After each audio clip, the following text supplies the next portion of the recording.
ସବୁ ବିଷୟର ପ୍ରତିବାଦ ପ୍ରଭାବ ପାଇଁ ନୁହଁ, ଆୱାରନେସ୍ ପାଇଁ ବି ହୁଏ। ଯେ ସମଗ୍ର ନାରୀ ସମାଜ ପ୍ରତି ଯେଉଁ ଅପମାନ ହେଲା, ଯେଉଁ କଳଙ୍କିତ ଅଧ୍ୟାୟର ଆରମ୍ଭ ଇଣ୍ଡିମେଟ ବା କଂଗ୍ରେସ লিডিং ପାର୍ଟି ମାନେ କଲେ, ସେ ବିଷୟ ପ୍ରତିଟି ମହିଳା ଜାଣୁ।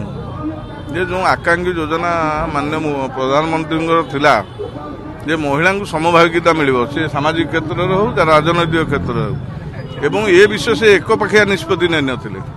23 ମସିହାରେ ସର୍ବଦଳୀୟ ସହମତି ହେଇଥିଲା, କିନ୍ତୁ ହଠାତ୍ ୟୁଟର୍ନ ନେବା ଏଇଟା ଗୋଟେ ପୁରା ମହିଳା ସମାଜ ପାଇଁ, ଭାରତୀୟ ମହିଳା ସମାଜ ପାଇଁ ଗୋଟେ କୁଠାରଘାତ ହେଲା। ଏବଂ ତା ବିରୁଦ୍ଧରେ ପୁରା ମହିଳା ସମାଜ ଜାଣୁ ତାର ସବୁ ପ୍ରକାର ବିକାଶ ଦିଗରେ କିଏ ବାଧକ ହେଉଛି, ସେଥିପାଇଁ ଏ କାର୍ଯ୍ୟକ୍ରମ। ବିଜେଡି ଏହାକୁ ବିରୋଧ କରୁଛି ମଧ୍ୟ। ବିଜେଡି ଏ କଥା ଆପଣମାନେ ଯାହା କହୁଛନ୍ତି ତାକୁ ମଧ୍ୟ ପ୍ରତିବାଦ କରିବେ ବୋଲି ଆଗାମୀ ଦିନରେ ସଜବାଜ ହେଉଛି ବିଜେଡି। ନା, ରାଜନୈତିକ ଦଳ ଗଣତନ୍ତ୍ରରେ ପ୍ରତିବାଦ କରିବାର ଅଧିକାର ଅଛି। କିଏ କେଉଁ ବିଷୟକୁ ନେଇ ପ୍ରତିବାଦ କଲା ସେଇଟା ହେଲା ବଡ଼ ବିଷୟ। ଆମେ ମହିଳାଙ୍କ ସପକ୍ଷରେ, ମହିଳାଙ୍କ ଅଧିକାର ବିଷୟକୁ ନେଇ ପ୍ରତିବାଦ କରୁ।